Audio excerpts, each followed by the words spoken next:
আসসালামু আলাইকুম হ্যালো বন্ধুরা welcome to my YouTube channel Naim tech Bangla. বন্ধুরা আজকে আমি আপনাদেরকে দেখাবো ইমোতে আপনারা কিভাবে মোবাইল নাম্বার চেঞ্জ করবেন। আগের ইমোটি ডিলিট না করে সেই ইমোটি ইউজ করতে পারবেন শুধুমাত্র মোবাইল নাম্বারটি চেঞ্জ করে।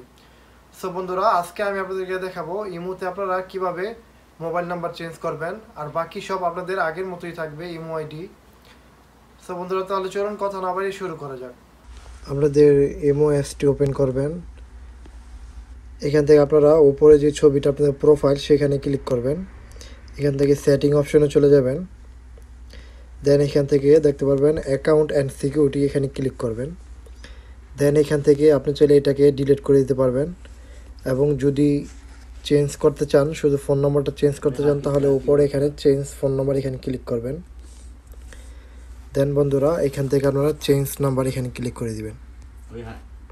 দেন বন্ধুরা এখান থেকে আপনার আগের যে ইমোর ফোন নাম্বারটা সেই নাম্বারটা বসাবেন, এবং নতুন যে ফোন নাম্বারটা সেটা নিচে বসাবেন। বন্ধুরা উপরে আগের যে আপনার ফোন নাম্বারটা ইমো চালু করা আছে সেই নাম্বারটা বসাবেন, এবং নিচে যে নতুন নাম্বারটি আপনি ইমোতে সেট করতে চাইছেন সেই নাম্বারটা বসাবেন। দেন উপরে ডানে ক্লিক করে দিবেন। বন্ধুরা নাম্বারটি যদি ঠিক থাকে তাহলে কনফার্মে ক্লিক করে দিবেন। বন্ধুরা আপনার যে নতুন নাম্বারটা দিচ্ছেন সেই নাম্বারে একটি কোড আসবে ইমো থেকে, সেই কোডটি এখানে বসাই দিবেন। সো বন্ধুরা দেখতে পাচ্ছেন চেঞ্জ ফোন নাম্বার সাকসেস।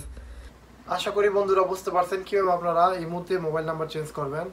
ভিডিওটি ভালো লাগলে অবশ্যই একটি লাইক করে দিবেন, এবং আপনি যদি আমার চ্যানেলে নতুন হয়ে থাকেন তাহলে অবশ্যই চ্যানেলটিকে সাবস্ক্রাইব করবেন।